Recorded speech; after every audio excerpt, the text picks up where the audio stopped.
You know why you're here. No. You promised Daddy too. Jiho Kong had already signed his secretary's termination letter. Amara had 60 seconds left before losing everything that mattered to her son's life. Neither of them knew the boy waiting outside the door was about to force the most feared man in the city to face the biggest promise he'd ever broken, or how many lies stood between them and the truth of it. You know why you're here, Jiho said. No, don't lie to me. I'm not. Amara's voice didn't waver, though her folded hands pressed harder into each other than the moment required. He slid the letter across the desk, ink dry against the foundation's letterhead. You're finished. She didn't reach for it. If you're firing me, do it. Just don't pretend you've investigated. Something tightened in his jaw, the first crack in 5 minutes of perfect stillness. I don't need to pretend anything. I have a terminal log with your credentials on it. Then show it to me. I don't owe you an explanation before I end your contract. No, she agreed. But you owe yourself one, if you're wrong. Neither of them moved. Through the glass wall behind him, the city had gone the color of wet concrete, evening settling into the towers without hurry. Somewhere behind the wall, the old ventilation system clicked on, a low mechanical breath filling the silence neither wanted to break first.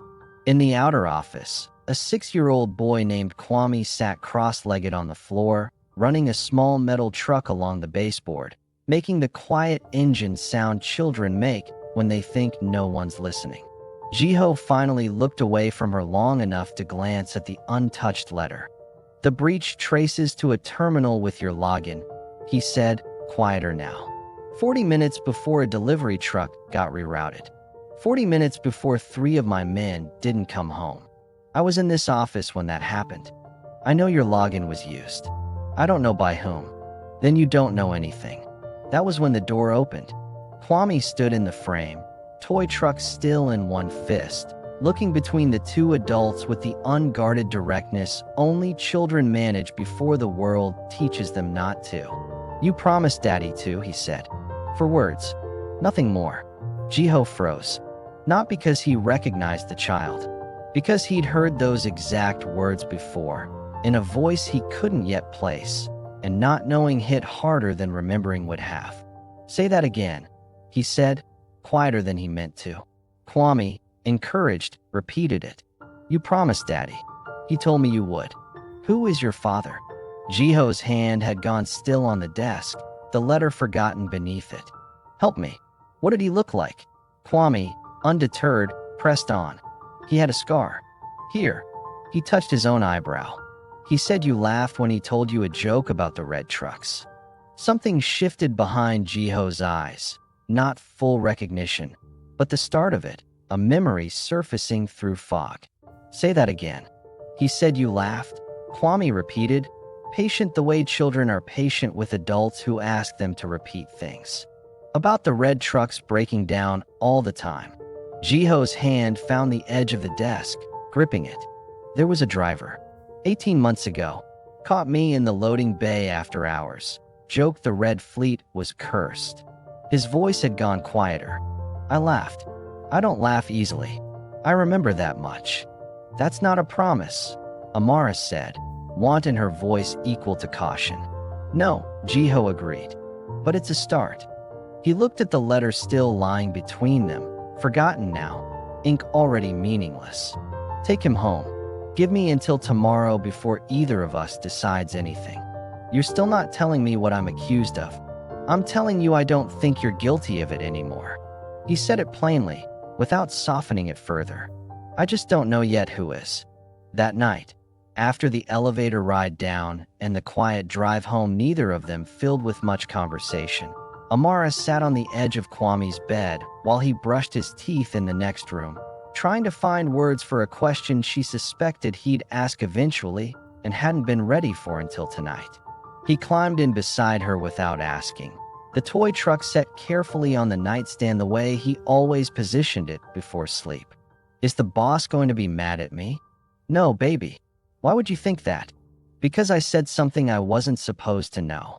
He pulled the blanket up, solemn. Daddy told me not to tell people what he told me about work. Something in her chest tightened at that. The realization that her son had been carrying a secret of his own for 14 months, small and specific and entirely his to hold. You didn't do anything wrong, she said. Sometimes the things we're told to keep quiet turn out to be exactly what someone else needed to hear. Even if it makes people sad, even then. She smoothed his hair back, the gesture automatic, worn smooth by over a year of doing it whenever she ran out of better answers. Your daddy would be proud of you for remembering. I promise you that. Kwame considered this with the total seriousness of a 6-year-old deciding whether to believe an adult completely. Okay, he said finally, and closed his eyes, the truck catching the last of the hallway light on the nightstand beside him. Amara didn't sleep that night. She sat on the floor of Kwame's room after he'd finally drifted off, a shoebox open in front of her that she hadn't touched in 14 months. Emeka's day planner, his handwriting cramped and hurried in the margins, the last physical thing of his she'd never been able to make herself read all the way through. Grief had kept it closed longer than grief had any right to. Tonight, something else finally outweighed it. The early pages were ordinary in a way that hurt more than she expected. Grocery lists, a reminder to call his mother on her birthday, a doodled truck in the margin of a page from a slow shift, the kind of small evidence of an ordinary life that made his absence feel newly specific rather than abstract. She'd forgotten, somehow, in 14 months of missing the largest shape of him, how much she also missed these smaller ones, his handwriting slanting right when he wrote fast, a habit of underlining things twice when he meant them. Then, 3 weeks before the date, she'd memorized without wanting to. A page changed tone entirely. Truck 14, checked out under wrong unit number again. Reported it upstairs. Said it'd be handled. Beneath it, a small hand-drawn diagram, boxes and arrows. The kind of thing a careful man sketches when he doesn't trust a conversation to be remembered the way it happened. A unit number, circled twice. No name. Just upstairs. A word that could have meant any one of 6 directors on the floor above dispatch. She photographed the page with shaking hands, then read it 3 more times, searching the margins for a name that simply wasn't there. 2 pages later, the final entry, dated the morning he'd left for what she'd been told was an ordinary shift. Told Kay, if anything happens, the boss will look out for you both. He's not like the others. No elaboration. No name attached to the boss, though she no longer needed one. She closed the notebook and held it against her chest for a long moment. The apartment silent except for the refrigerator's intermittent hum, before she let herself cry for the first time in longer than she wanted to admit. She brought the notebook to Jiho's office the next morning before he'd finished his coffee, setting it open on his desk without preamble. Your memory said a driver and a joke, she said. Mine has a diagram and a word. Upstairs. No name. Jiho read the page twice, his expression unreadable in a way that had nothing to do with composure and everything to do with the weight of what was written there. You've had this for 14 months. I've had it sealed for 14 months. There's a difference. Her voice didn't apologize for it. I wasn't ready to read my husband's handwriting until last night forced my hand. Whoever he reported to told him it'd be handled, then buried it. Jiho's jaw tightened. Fleet reports all run through one office eventually. I know where to start asking. Jiho hadn't waited for the notebook to start checking his own memory against the record. That first morning, after Kwame left, he'd pulled the building's old security archive himself, scrolling through grainy loading bay footage from 18 months back until he found it. A driver in a foundation jacket, laughing at something Jiho had said. Jiho's own shoulders loose in a way they rarely were on camera. No audio. No name tag visible. Just proof that the memory Kwame had pulled out of him hadn't been invented, only buried under everything he'd chosen not to look at since. I found footage, he told her now, turning his monitor so she could see the frozen frame. No sound, no name, but it's him. It's the same night he means. Amara studied the grainy image a long moment. Her husband's shoulders unmistakable, even blurred, even silent. He looked happy there. He was funny. I remember that now, too. Jiho closed the file, quiet. I wish I'd let myself remember it before a 6-year-old had to remind me. Director Yoon's office sat 2 floors below Jiho's. Smaller, tidier, every folder squared to the edge of every shelf. He looked up when Jiho entered, his expression arranging itself into concern a half-second too smoothly. I heard about the secretary, Yoon said. Difficult, but necessary. Her husband reported a fleet discrepancy upstairs, 3 weeks before he died. You run fleet logistics. That makes you the first person I need to ask. Yoon didn't flinch. Instead, he opened a drawer, unhurried, and produced a folder of his own, sliding it across the desk with the calm of a man who'd prepared for exactly this. I did receive that report. I forwarded it to a junior logistics officer the same afternoon. His signature's right there. He tapped the page. The officer left the Foundation 11 months ago. I can't answer for what he did or didn't follow up on. Jiho studied the signature. Unfamiliar, official-looking, the kind of paperwork that closed questions rather than opened them. For a long moment, something in his certainty wavered. You're telling me this was someone else's failure. I'm telling you I did my part. Yoon's voice carried the particular patience of a man who'd survived worse accusations than this one. I'm sorry about the driver. I truly am. But you're looking for a villain in the wrong office. Jiho left without answering, the folder in hand, doubt sitting heavier in his chest than he wanted to admit even to himself. He spent the following morning trying to locate the junior officer whose signature sat on Yoon's handoff memo, running the name through payroll archives, old badge records, anything that might confirm a person had once existed at that desk. The trail thinned quickly. The officer's personnel file had been purged in a routine records cleanup 8 months earlier. A plausible enough explanation on its own. Foundations purged old files constantly, except that the purge date sat exactly 3 weeks after Amara had first mentioned her husband's name aloud in this building. He called the archive team twice to be certain. Both times, the answer came back the same. Gone. Nothing left to check against. It proved nothing. It also settled nothing. And by the time he brought the handoff memo to Amara that evening, the doubt he'd carried out of Yoon's office hadn't lessened so much as curdled into something closer to suspicion of everyone involved, herself included. He brought the signed handoff to Amara that evening, laying out Yoon's explanation without softening it. It's plausible, he said. Uncomfortably plausible. Emika's diagram doesn't mention a junior officer. It just says upstairs. Paper says what paper says. People remember things differently than they write them down. He hesitated, then said the thing he'd been turning over all afternoon and hating himself for. You've had this notebook 14 months and never brought it to anyone. Then a termination letter lands on your desk, and it surfaces, timed well enough to save your job and end someone else's career. Amara went very still, the accusation landing harder for how quietly he'd delivered it. Say what you actually mean. I don't know anymore whether I'm looking at evidence or leverage. Then you don't know grief. Her voice didn't rise, but something in it cut deeper for staying level. I didn't open that box for 14 months because reading his handwriting felt like losing him twice. I opened it because my son said 4 words that made it impossible not to. If you think I built a case around your guilt to save a job I'd already resigned from, you haven't been paying attention to anything I've told you. Jiho didn't have an answer for that, and the silence that followed sat heavier between them than any argument would have. I need a day where I'm not proving myself to you, Amara said, quieter now. He left without arguing. though the doubt he'd voiced didn't fully leave with him, only postponed, waiting to be settled by something neither of them had found yet.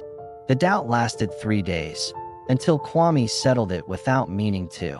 Amara had brought him to collect the last of her things from her old desk. The promotion paperwork not yet signed, the outer office quieter than usual in the gap between shifts.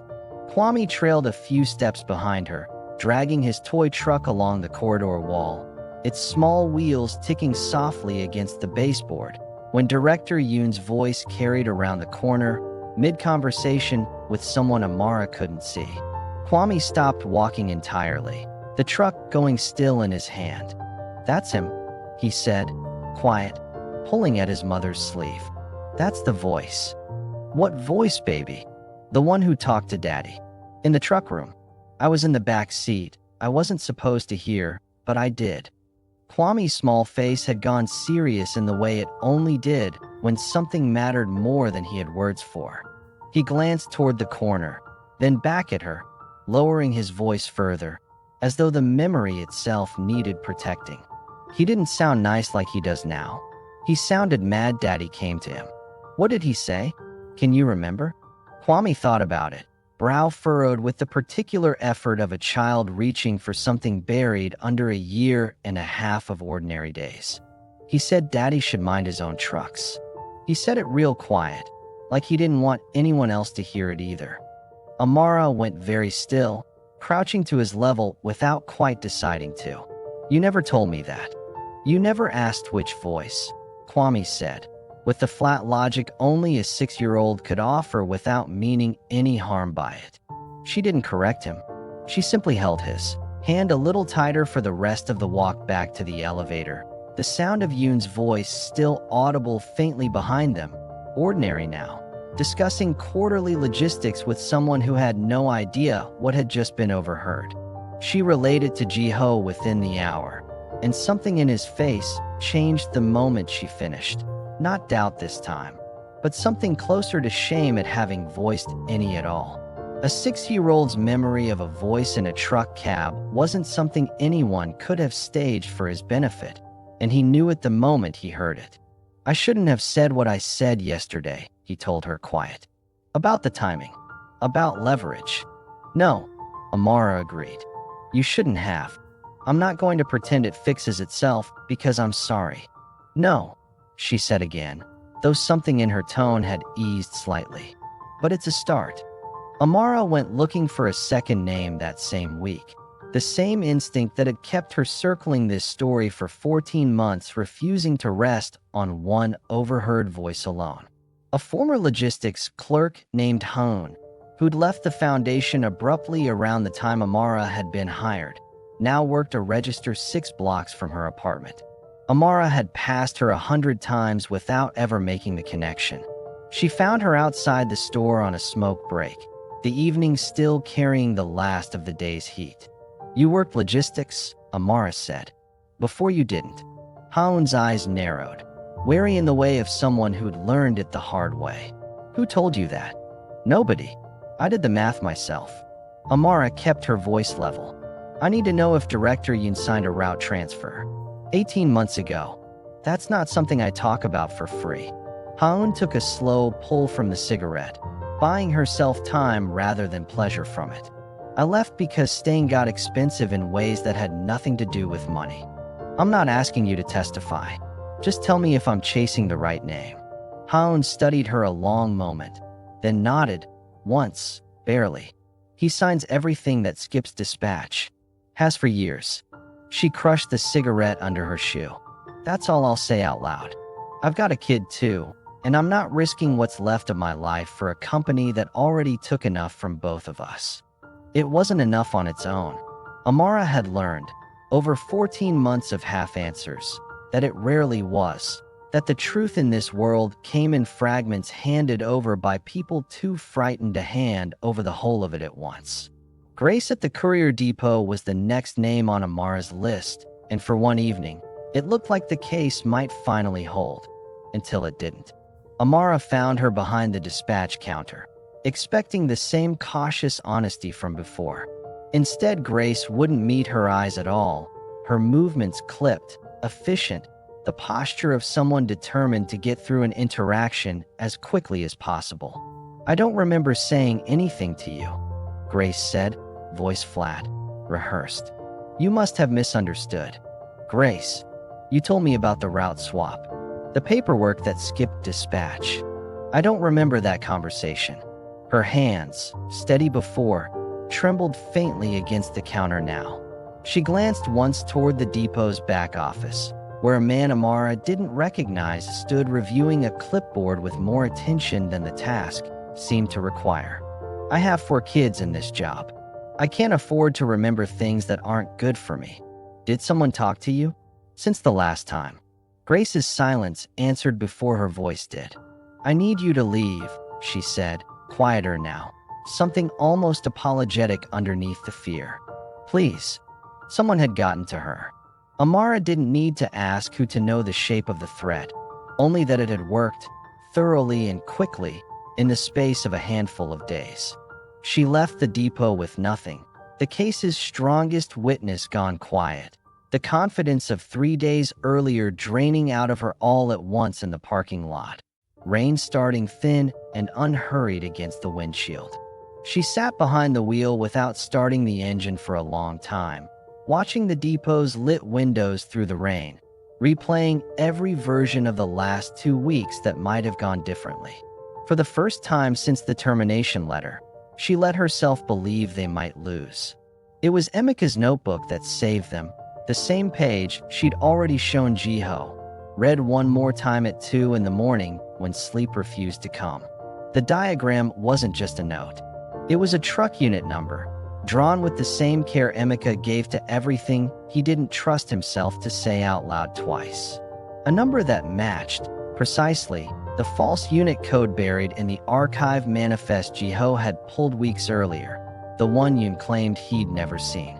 Amara called Jiho before 6, before either of them had slept properly in days. Grace recanted. "It doesn't matter. Explain." Emika didn't need a witness. He documented it himself 3 weeks before he died, in handwriting nobody can threaten into silence. Her voice, for the first time in days, had steadied completely. "We don't need Grace. We need the diagram, the archive manifest, in 5 minutes in Yoon's office." Jiho didn't knock this time. "Your junior officer's signature," he said, setting the notebook page and the manifest side by side on Yoon's desk, "doesn't match the unit number my archive team pulled from storage. Neither does his handwriting match the handoff memo you gave me 3 days ago. His personnel file was purged 8 months ago, 3 weeks after my secretary said her husband's name out loud in this building for the first time. You forged it in under a minute, and I was fool enough to almost believe you." Something in Yoon's face went very still, the particular stillness of a man recalculating faster than his expression could keep up with. "Coincidence," he tried, though his voice had already lost the smoothness of 3 days earlier. "Fleet records lag behind reality all the time." "Then explain why you threatened to dispatch her into silence 2 days after my secretary spoke to her." "I didn't threaten anyone. You sent someone to stand in her depot and watch her work until she forgot a conversation she'd already had twice."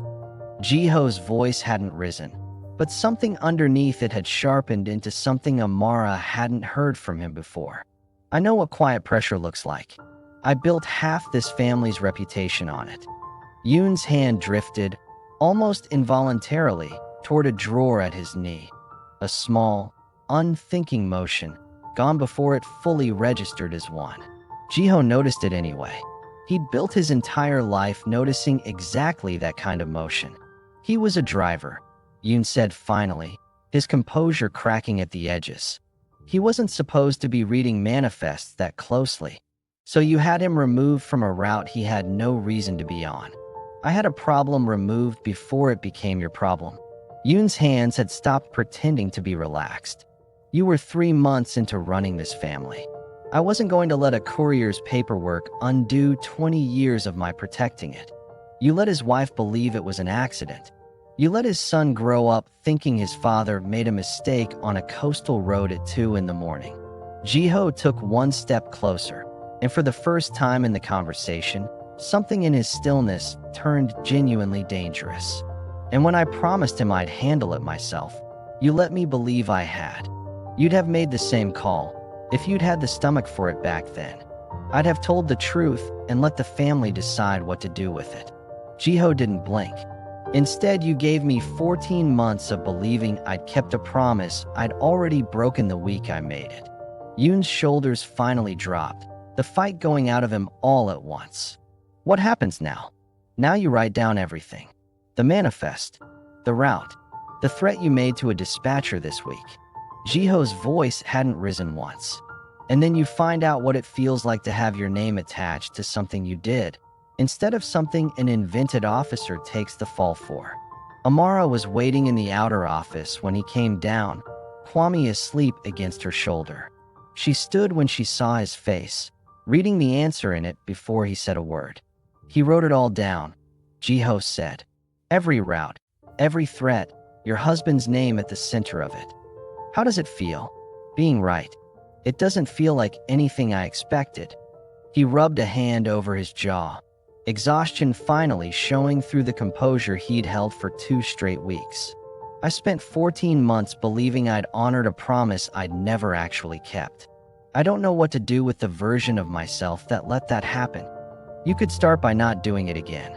Amara said it plainly, no cruelty in it.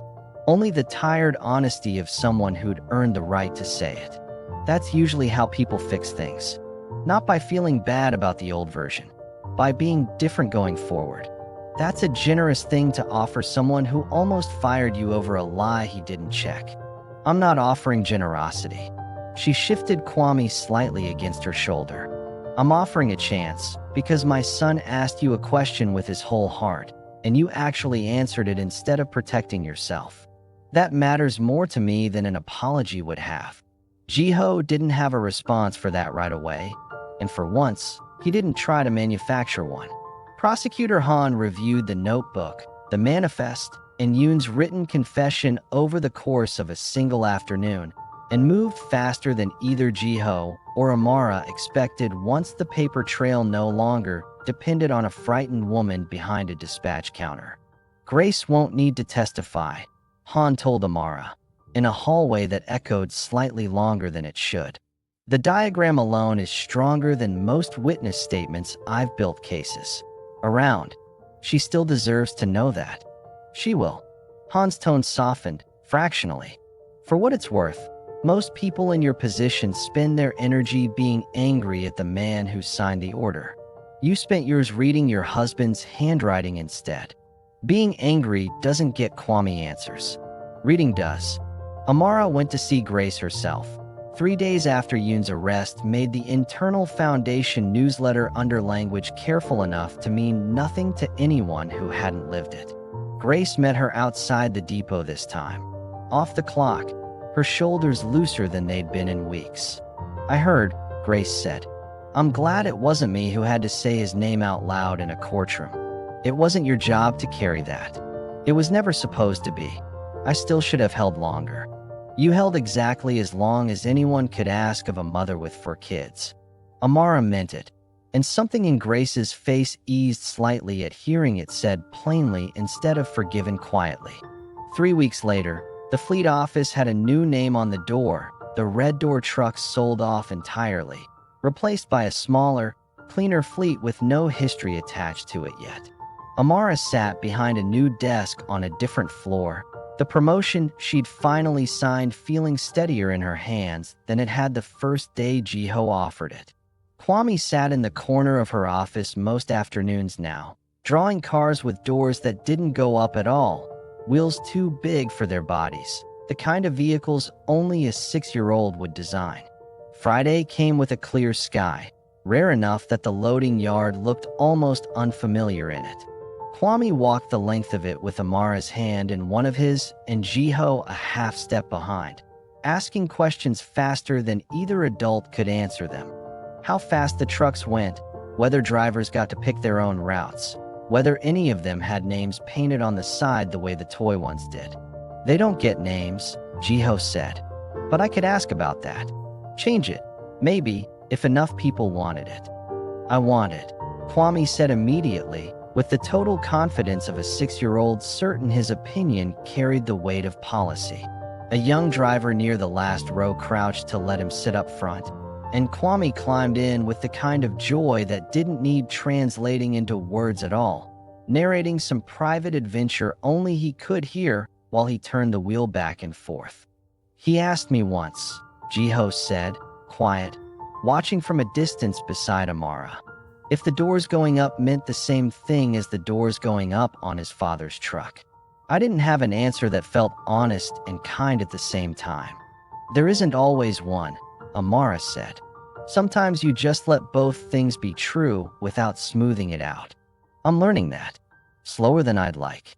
Kwame came back across the yard afterward holding a small metal keychain shaped like a truck, a gift the driver hadn't needed to give him and had anyway. He held it out to Jiho first, an offering rather than a question. For your desk, Kwame said. So you remember. Jiho took it carefully, turning it over once in his palm the way Kwame always did with his own. I don't think I'll need the reminder, he said, but I'll keep it anyway. That evening, alone in his office, Jiho opened the top drawer of his desk, the one that still held a single folded letter, ink long since dry, and beneath it, a photocopy of a diagram in a dead man's handwriting he'd asked Amara for permission to keep. He set the small keychain down beside both of them, closed the drawer halfway, and stood there a long moment in the quiet. I kept my promise, he said, to no one. Just far too late. Outside the window, the evening traffic moved past in its usual unhurried rhythm, the sound of it soft and distant, carrying nothing that needed to be hidden anymore. I've been told stories like these won't grow this channel. I'm here to prove them wrong. If you're still watching, subscribe, leave a comment, and come back tomorrow. The next story is already waiting.